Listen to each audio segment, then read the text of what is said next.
Good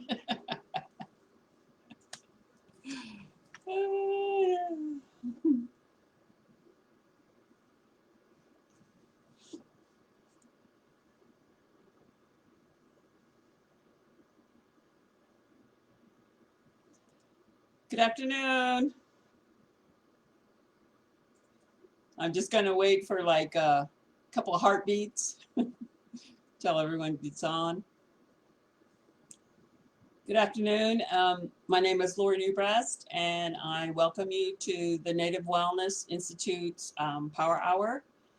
And today I'm going to be sharing, there's all sorts of things to call them, but it's kind of like the ebb and flow, the seasons, transitions that just generally happen in life.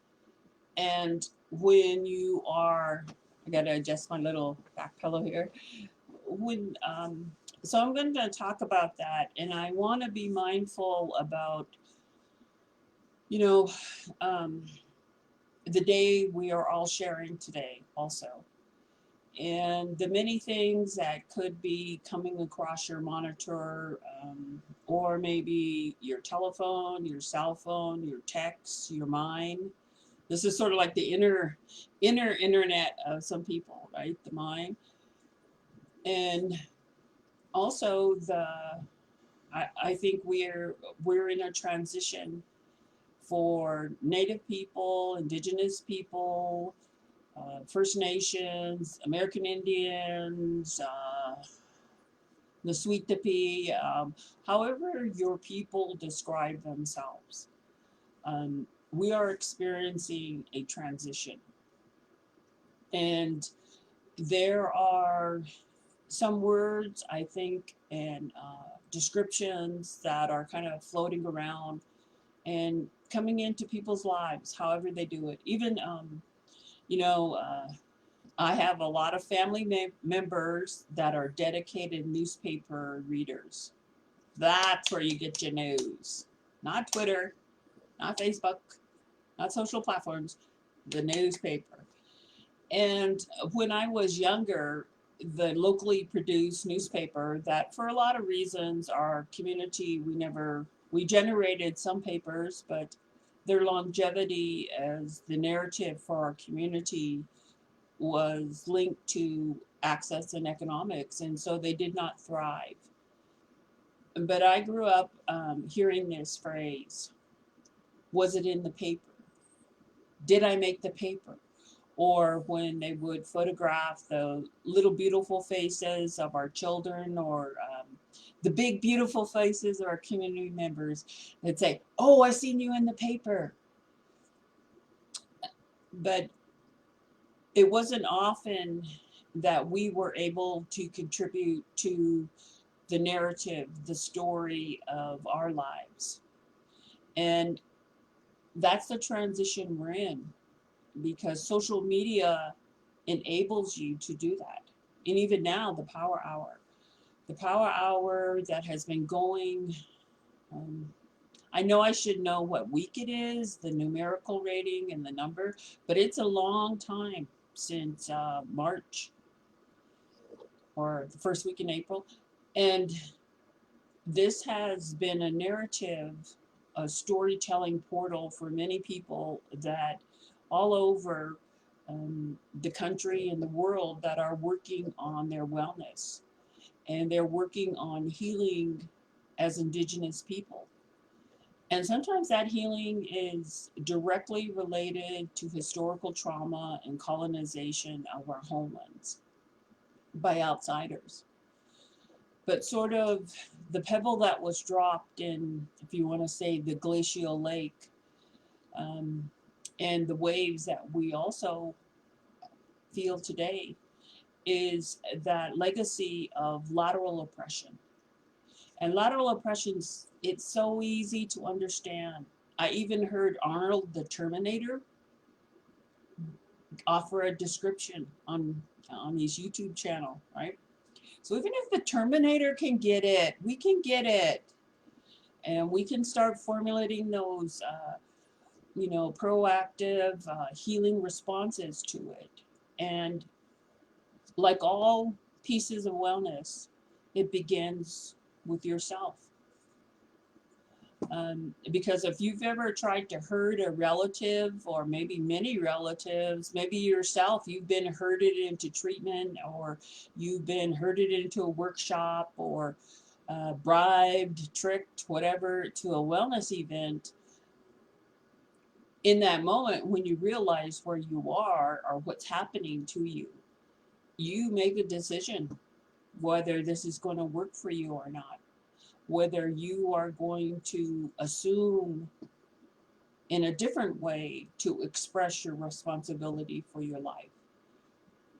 And so I'm going to talk intentionally about that today, about those opportunities to move forward, um, and also the presence of lateral oppression, not just active oppression from outside forces in our lives, but sometimes it's internalized to a degree that you begin to oppress yourself. You are taught through that, and everyone can heal from that. We can all recover from that. And then there's a lot of, they use kind of ammunition language in the Americas, for those of you that might be watching from some other country.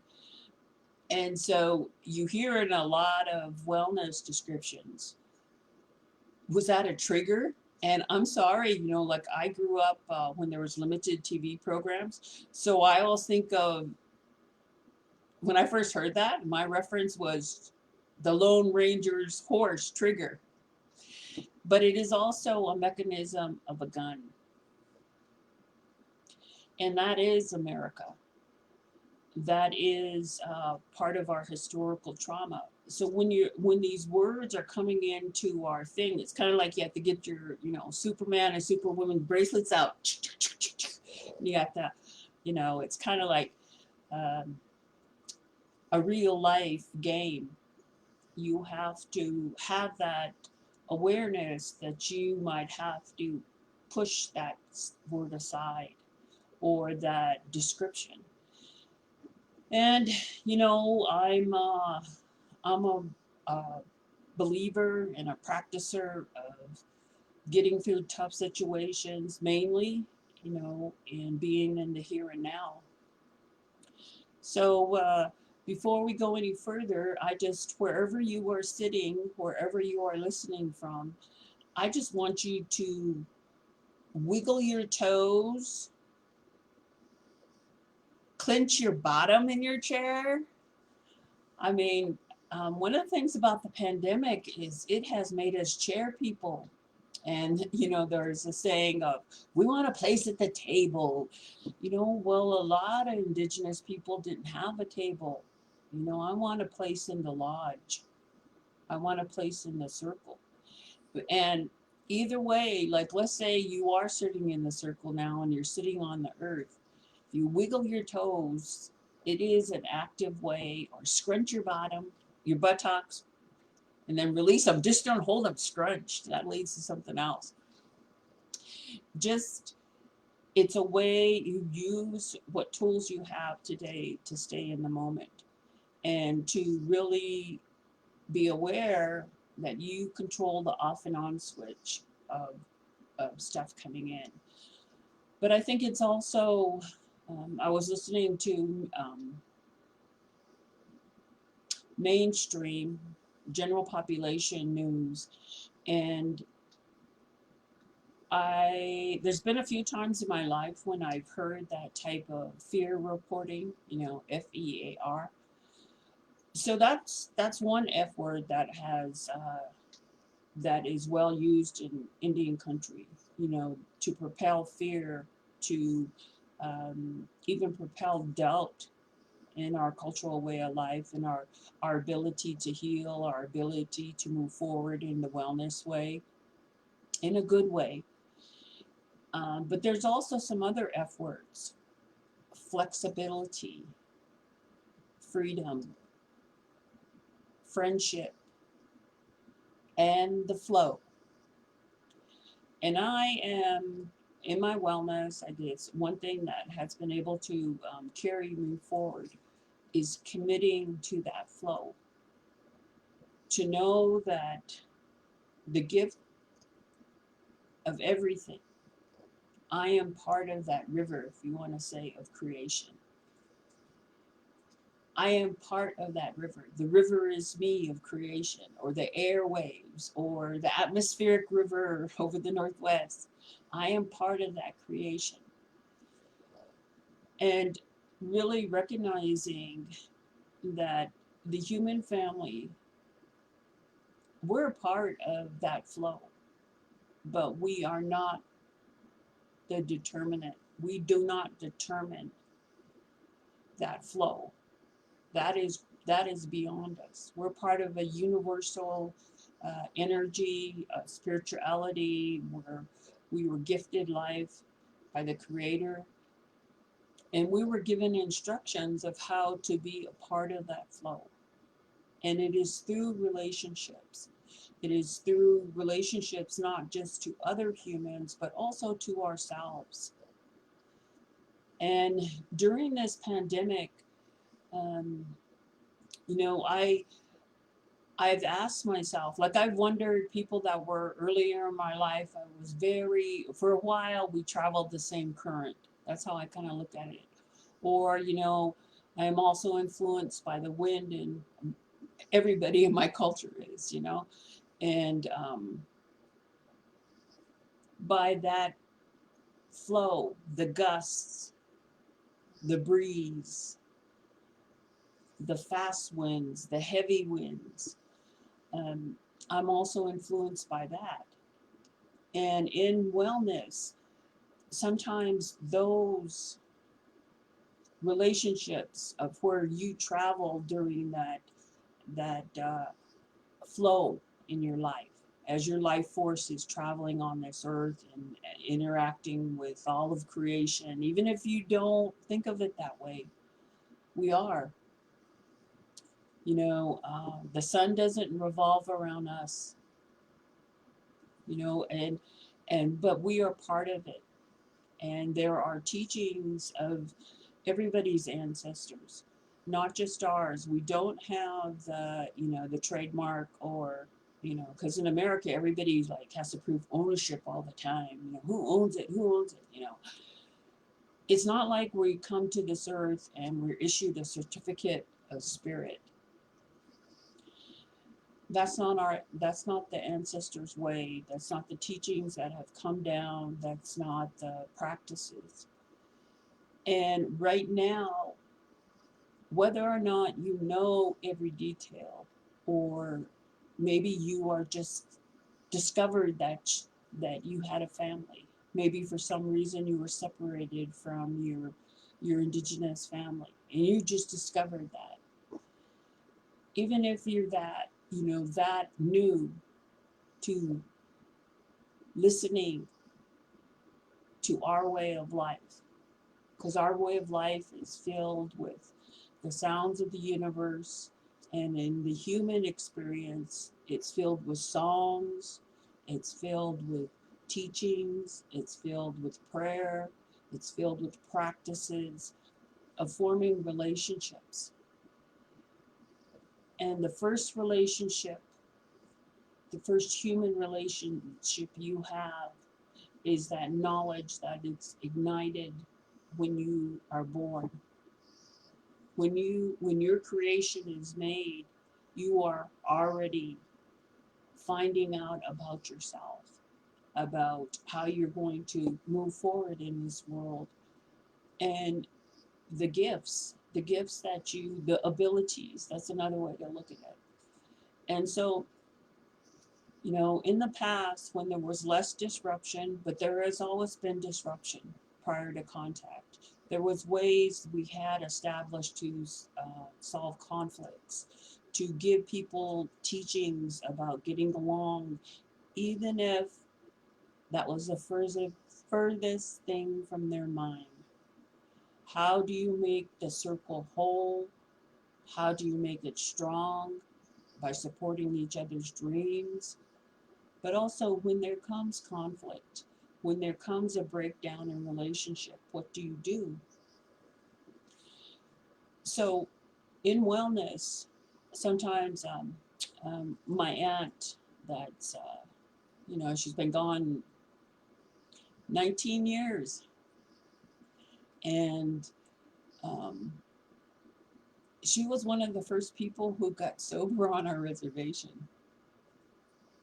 And she was like a really kind, gentle person, but she was tough. Because if you think of now, there's programs, there's literature, there was conferences, there's video conferences and online stuff. But she chose to set that aside.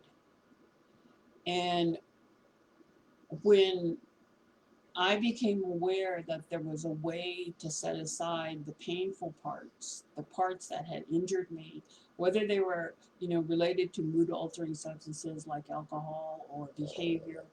When I found out that there was a way, she was like the little spark in the flow of, of creation. And she was my relative. And that connection of blood family, the connection of a shared experience by whatever tribe or whatever your circumstances were that you grew up in.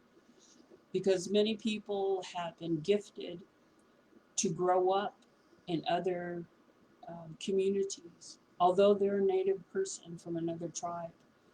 So whatever that connection was in your life as a child, I was connected to her from before I arrived on Earth. And I just have to pause because it is a pandemic, and I just had to make sure I shut everything off on the stove. you know. So, but my aunt was that beacon. But I've had other little sparks of human spirit that have come, in the form of people to help me along in my wellness journey. And when I think of also what that meant, that sometimes during the wellness journey, the teacher, I would pray for help, and poof, the helper would show up. But sometimes, one time I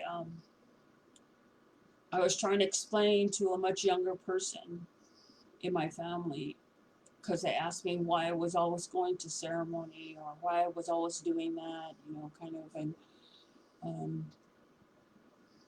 so they were young. I think it was about 11 years old. So I wanted to meet that person where they were at in their life. And so what I told them is, the way I could describe it is, your vision gets better the longer you participate in our way of life, in our ceremonies, or just on your daily business. Even when you're surrounded by non-Indians, you behave, you are who you are. And in our way of life, we have a lot of challenges still. But you're not one person on the res and another person off, or you're not one person, Sometimes you do have to cloak yourself. It's like Star Trek, and you've got to engage the cloaker, because if you work or have been sent into environments that aren't receptive, or they don't know what to do with you, you're the only Indian in the room, so kind of thing. But so what I was explaining to my 11-year-old relative was that my vision gets better. My vision and my understanding, not just my eyes, but my whole understanding of all the connections that we have to the earth, to the stars, to the winds, to the water, to all the other living beings on earth, to the medicine world of the plants, which trees are included in that, the plants that grow under the ocean that grow underwater are included in that. You know, those are gifts that we've been given, we've been provided.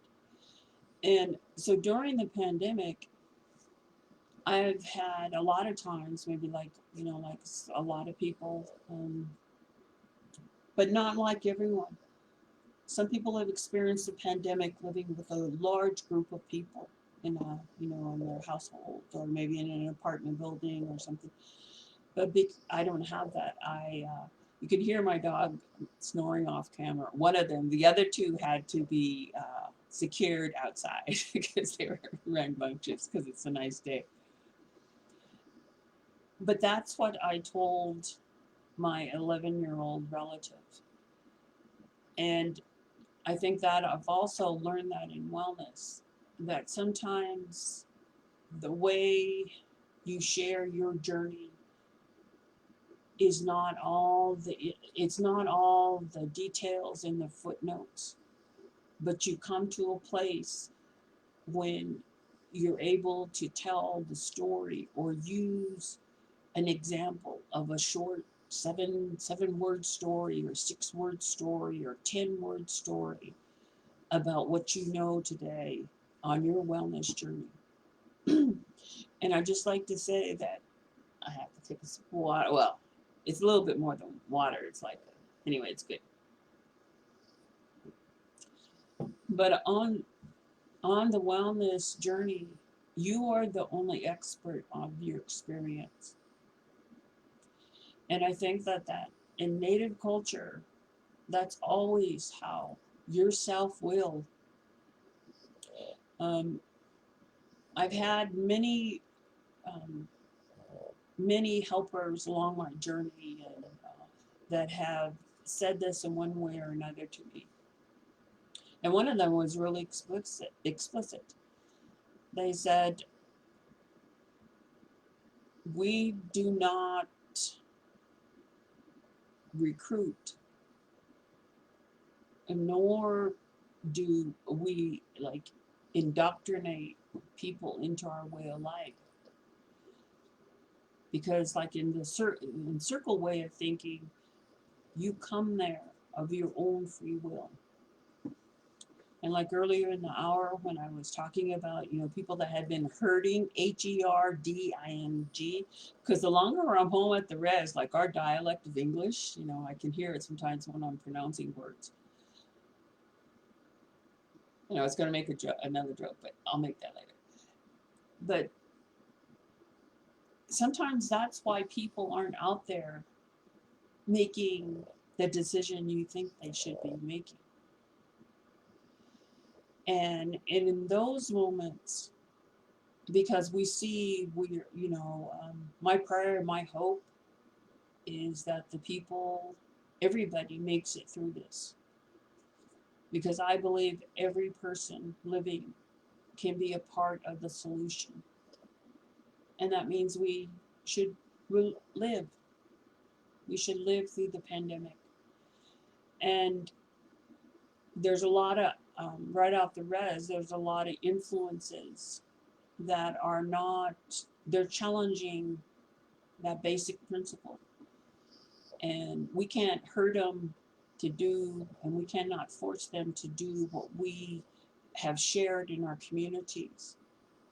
And the knowledge that people have been able to go gather and then relate through family systems about how you should behave, what you should do to make sure that you make it through this time, what you need to tend to yourself, your family.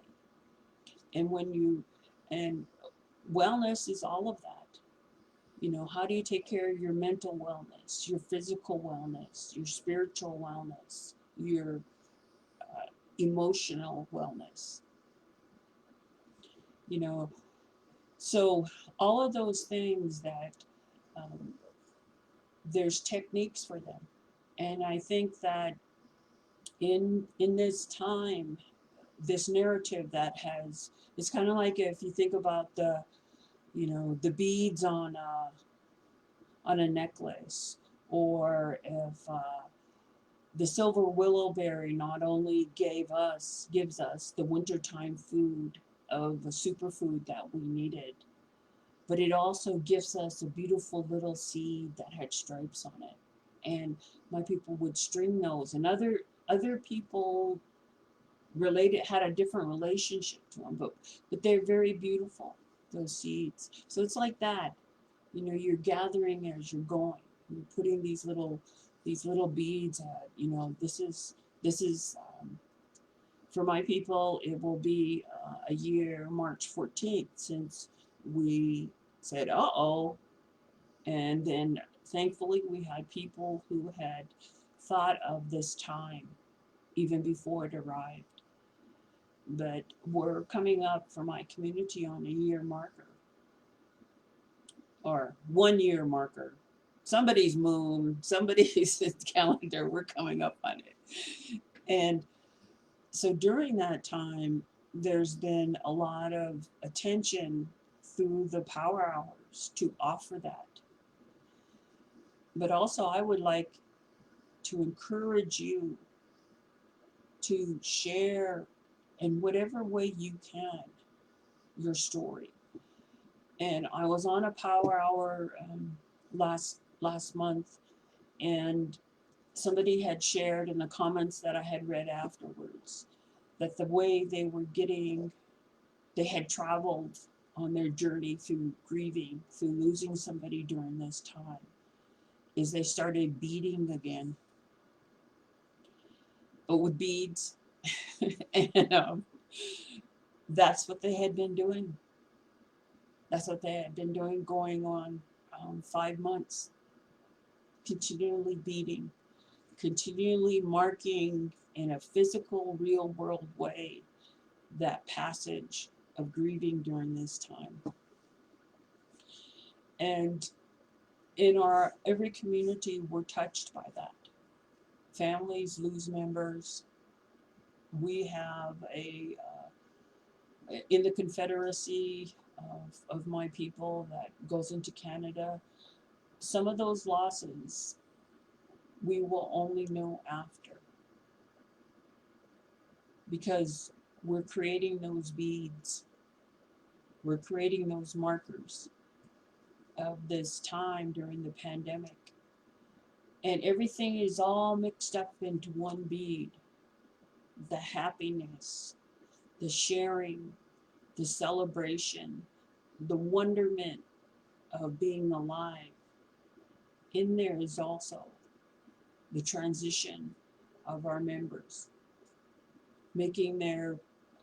people describe it in English, making their journey to the spirit world.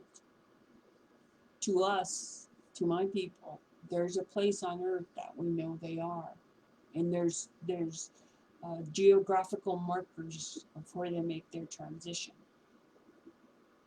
But all of that is wound up right now into one bead. And that's why we have to keep the flow going. And I also wanted to talk about that sometimes in wellness, people had to leave circles that did not contribute to their wellness. Maybe some people are recovering from some form of addiction, and that can, the brain and the mind are two different things. But in the brain, the biological function of the brain, if people were able to get to wellness by putting an addiction aside, it does stuff to the brain. And now we know, with some of the information, that the trauma also does something to the brain. But through the use of the mind, you can heal your brain. You can heal yourself. You can dismantle those things that startle you back into another time. And I would really love somebody to come up with a different word than trigger. Because like I told you, the first thing that popped in my mind is the Lone Ranger's white horse. He was Trigger. And so But to talk about those moments, they're like the aha moment. You get startled, aha. And what happens in also an understanding moment, that, or getting startled back to another time, maybe to an incident that didn't help you. You hold your breath. Your breath is, your mind is used to hold your breath, but your brain is telling you to breathe, because that's how you get through that moment. So in those moments, you use your mind to search out resources, to read stories, to listen to a power hour, to uh, Google something that you want to know, or you think back to a time. You research through the folkways at the Smithsonian, website. You look for your ancestor telling a story, singing a song, and you hear those voices from the past. Some way you use your mind to strengthen it, so that when you get those reactions, you go back into breath. You go back forward into breath. And it is possible. It is,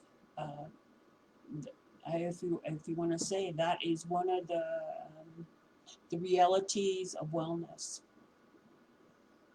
Is it's possible that doesn't become erased from whatever happened, but you move forward in a way so that your body, your mind telling you to breathe, your brain telling you to breathe, the same information comes into your consciousness so that you coach yourself through those.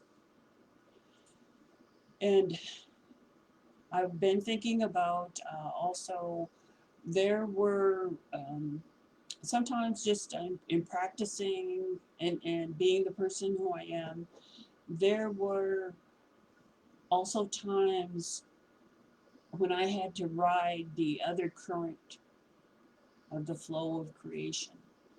I had to leave circles of friends and it wasn't always my choice. And I had to be mindful to open myself up to new friendships, to new circles, to seek out people that were like-minded. And sometimes because I've had prior to this, the other day, I'll be reality based. I haven't thought about my air miles since March. I didn't care. I never wanted to get back on a plane. I was like, and but I've been privileged in my life to, sometimes I don't even know how I was able to travel, but I traveled a lot. So sometimes I was in places I knew nobody, and I was far from home. I was, across the ocean. And even if I traveled with a group, sometimes I just went off on my own because I wanted to see something. And that realization that I had in those moments is that I could seek out like-hearted people. I could seek out like-minded people and use my senses, not just to trust anybody or, turn over my traveler checks. Some of you that are younger, there were these paper things that you would take, the bank would give them to you. I'm kidding. Anyway, but it led me to having a lot of really open, wonderful moments. And one of my older relatives that's no longer with us, I didn't know her growing up as a child. She had like a wonderful story-filled life. During World War II, she was one of the ladies that went and built the ships, and she was just really a wonderful lady. But I had the privilege of knowing and working with her after she was retired. And she had known a lot of my family members when they were young. And she knew my uncle that uh, he died in a historic flood that we had here in 1964. But she knew him when he was young. And so I had worked with her a while. One day, I can't remember if we were driving somewhere. It seems like we were in the van, and they trusted me to drive. I'm a good driver, but they trusted me to drive the program van. So we were visiting, and she said, "You know, you remind me of your Uncle Sammy." And I said, "Oh yeah, because we have a strong, there's a strong genetics in our family, and a lot of times people would come up, random people, at a restaurant a couple hundred miles from the res at a conference, and they'd say, 'Are you related to?' And they would name my family, and I'd be like, 'Yeah, yeah, that's us.' But she said, because your Uncle Sammy, if he went to the tribal office, it might take him like an hour to get into the door because he stopped and he visited with everybody. And I always have, I don't know, if it's genetic, it's a combination, it's part of that. It's that curiosity to know people. And through wellness, that has been clearer to me. So I use it under this kind of umbrella in wellness, that to be in the moment is to belong to yourself, is to belong to that moment in creation where you are in the moment, you're belonging.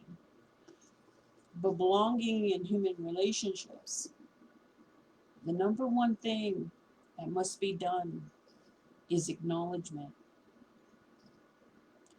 And we do that in all sorts of ways. One of my joys, one of the things I love about social media is looking at all the pandemic babies. Although we got to come up with a different name for them, right? We have to call them like the unification babies or something, because that's the moment we're in. We're all unified on the planet, the human family. And there's all these little unification babies being born, and you see them on there, and people are having their birthdays, and so you see a lot of celebration, and it's part of that one bead in that one moment, that your connection of belonging. But you must acknowledge people, and sometimes in wellness that means acknowledging a relationship you have that you can no longer carry forward because it doesn't give you, it doesn't support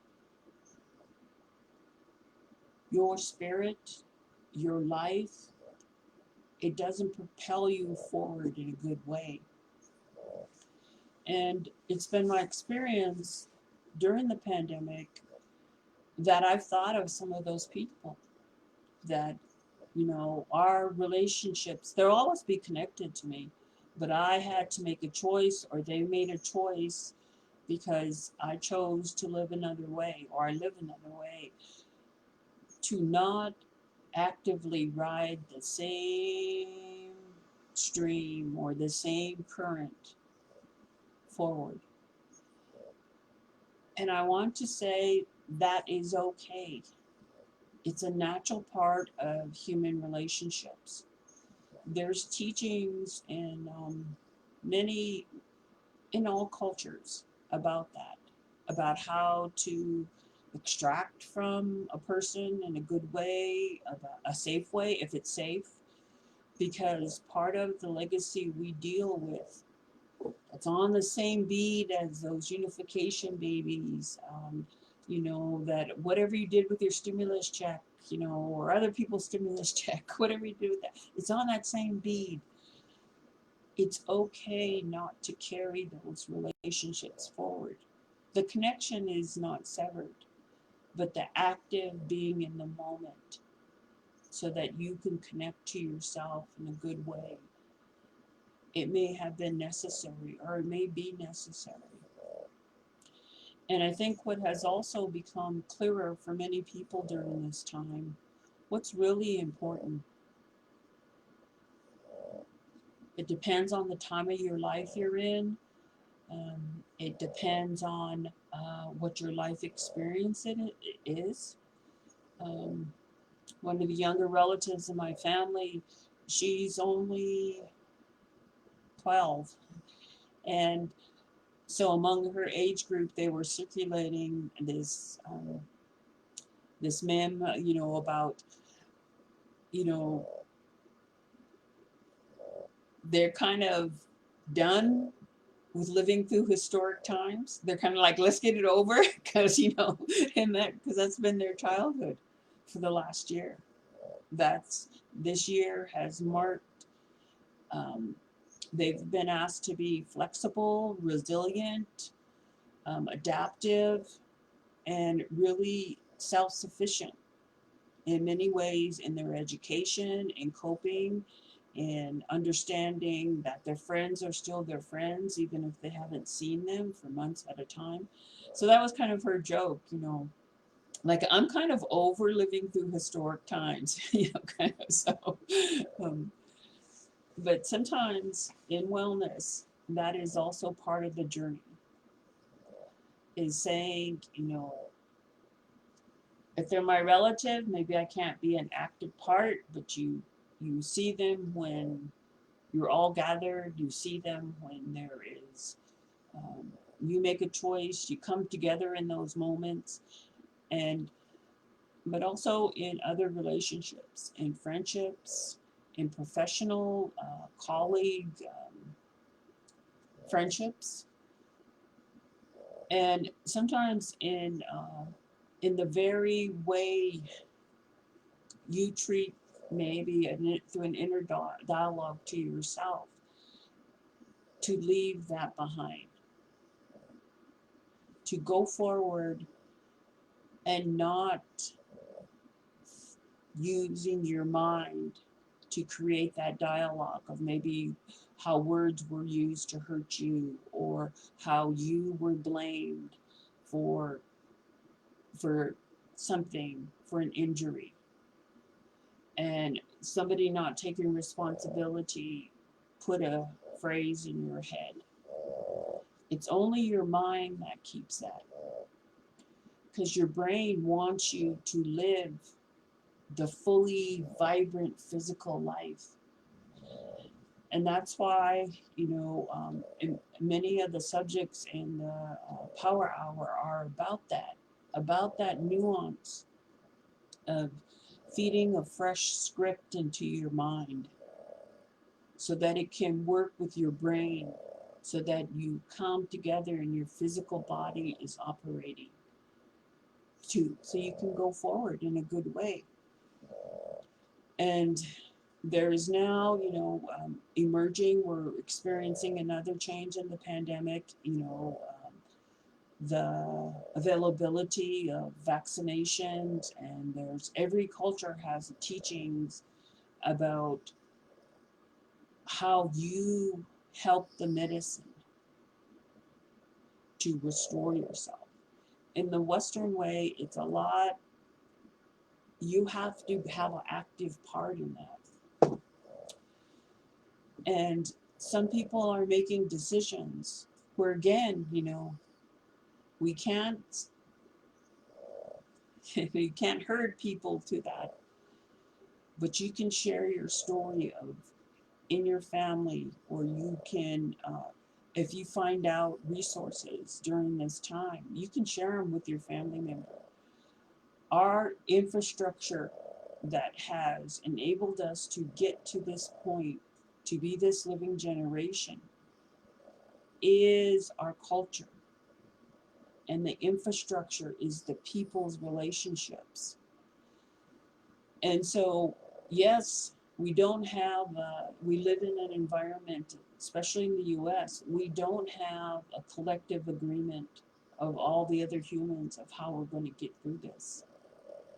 But we have our families and we have our cultures that are collectively strategizing and working so that we move forward. That so our way of life will continue. And I've noticed um, in the general population news stories, which I know a lot of people are paying attention to this week because, you know, there was like a little ruckus on the East Coast. So, you know, it's kind of like um, if we have a heavy shopping day where people go and it's winter time, even though it's nice outside today, people, if they run into a rough patch in the road, they start putting it on Facebook. They start putting it, you know, we start saying we're starting to coach our own family and community about how to get through this rough spot. And in the reporting, I also seen where, I call it it has information, but it's also a fear article about it feeds into that fear or that myth of the vanishing savage that exists in America, you know, or the end of the trail Indian image, you know, but that thing that somehow we're not going to make it. And what I'd like to say is everything we are gifted, our lives, our way of life, our ceremonies, our traditions, our teachings, our very physical bodies, our genetics.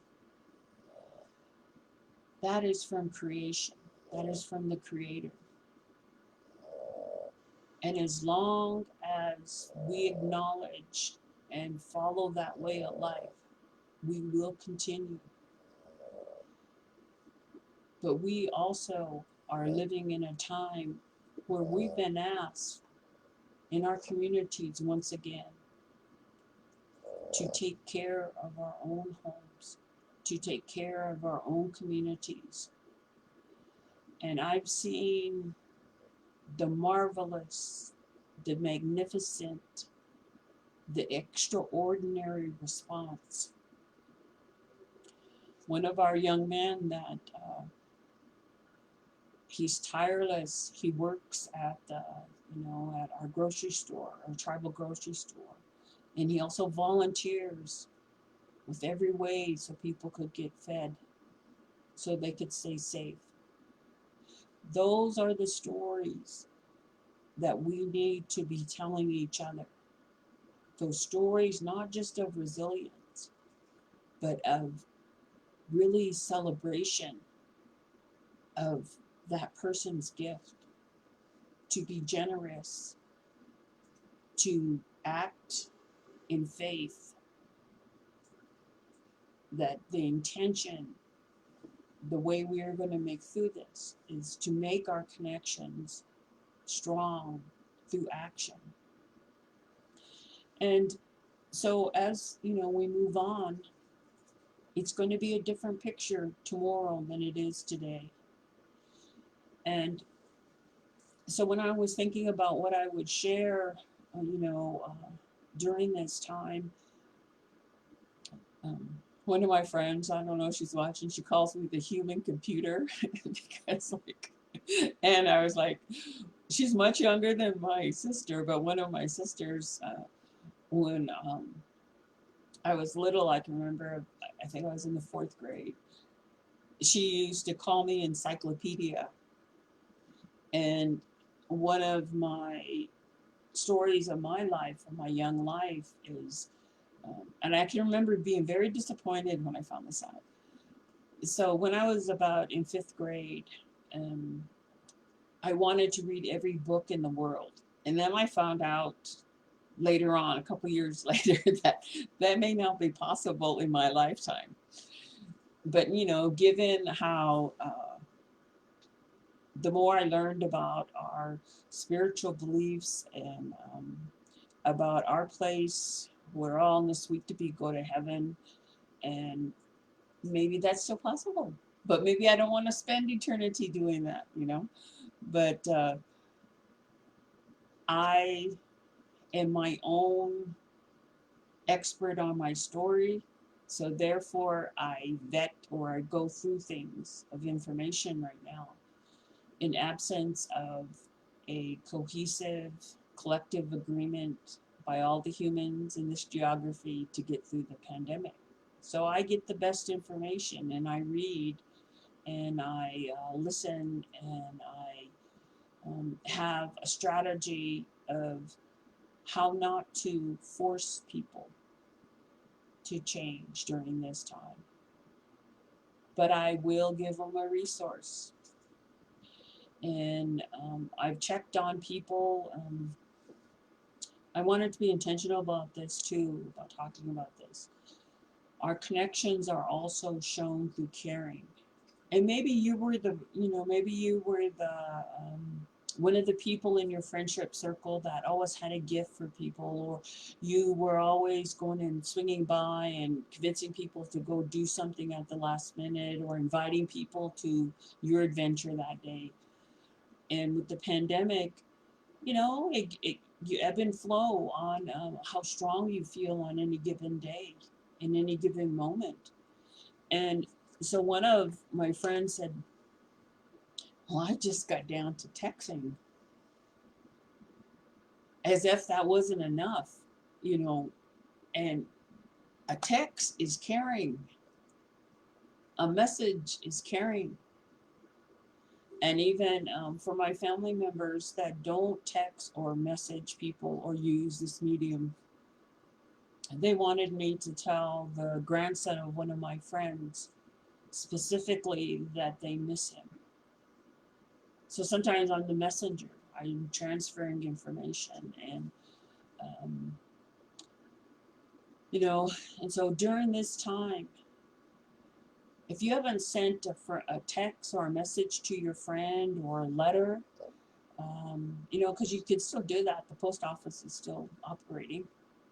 And maybe you can't write a real letter, because then it'll be tear covered, it'll be 15 pages, it'll be like, that big book, War and Peace. But maybe you could get a postcard off to them. And in workshops that I've attended, and sometimes I use this a couple times with facilitation, but people would write a letter to themselves. And so maybe that's something that you want to do. Dear Lori, you know. Um, and so I've done that. I participated in workshops where they'd have me in that moment, being in the moment when you're mindful to feel that connection to everybody, to the moment, honor the relationships. You write yourself a little card. And I can remember getting that letter and going, that's my handwriting, because I had forgot about it, because the facilitator had taken it and mailed it like a week later. And so there was time between that, and it was a reminder. So I just want to tell people that any form of connection, if it is the way you can express your caring, then that is caring. So that's what I told them. Texting is caring. And I'd like to encourage people that wellness, it does have an ebb and a flow, and it has seasons. And as we're going through the cyber part, the other thing that has happened, I was like, whoo, free. That there are a lot of reputable universities, organizations that are offering free courses, free self-prepared understandings of, like, what does sustain, like the conditions that we may be encountering during this time, and what are the tools to get back to that balance? What are those tools to get back to the moment, to your commitment to wellness for yourself and for your family and for your, you know, for basically the greater good of humanity. Because when you take care of yourself, when you treat yourself using your mind with respect, with words, that's how you heal from those things that may have injured you. Of your own doing, of somebody else's own doing, of society's own doing to our people. But the other thing I think that has come out, and I see people sharing it, is their wisdom. If they lived through historic times before. And what I know is that I lived through those times. And when we were in them, and even now, in the last 10 years, when I had to be acutely aware prior to the pandemic about my own physical safety because of things had changed. And to be mindful of that also. Not to be fearful, just to be aware, make a plan. I remember hearing stories about how, like when our people a long time ago would go out in the outer reaches of our territory, or maybe venture into somebody else's territory, like they would always start off with like a good pair of moccasins, but they always had a spare because it was light and you could carry it. And they always carried our superfood. And if you live in the cold weather countries, or even in the really extreme heat countries, territories, you know to prepare when you go on a journey. And in winter, we prepare.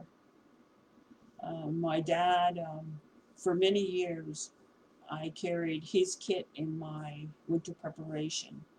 You know, a candle, an old enameled coffee, cat litter, of course, water and stuff like that. But you could make a heat container if you got stalled somewhere.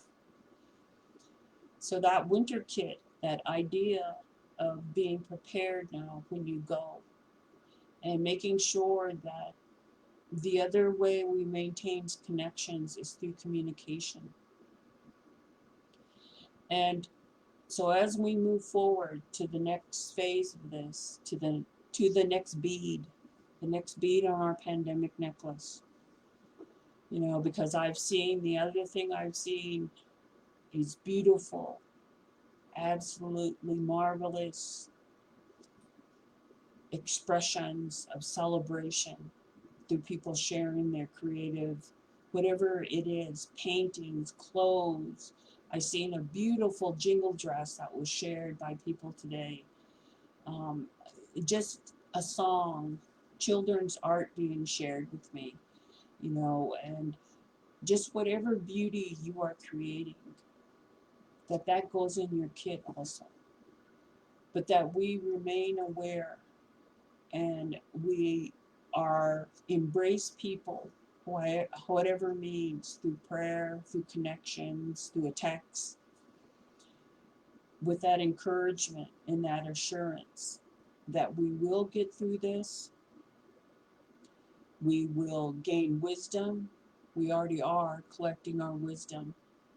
And there will become a time when we teach what we know to the next generation, to all those unification babies when they're learning how to go and fulfill their dreams and to explore in the world and the universe.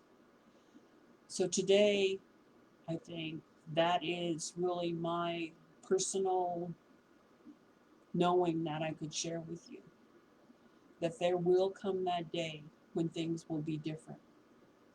So you should get your kit together. But as we're ending this hour, I want to remind everybody, but there'll be the 20-something generation, tomorrow, and their energy is very special to that time of life, their innovation, their enthusiasm. And so please join tomorrow. But also, the Native Wellness Institute also has other forums where you can share this. And for me, I just like to express my gratitude toward you and my appreciation, and tell you all out there in cyberland, res cyber, that I love you, I wish you well, and I look forward to being with you in the circle again. Have a good day.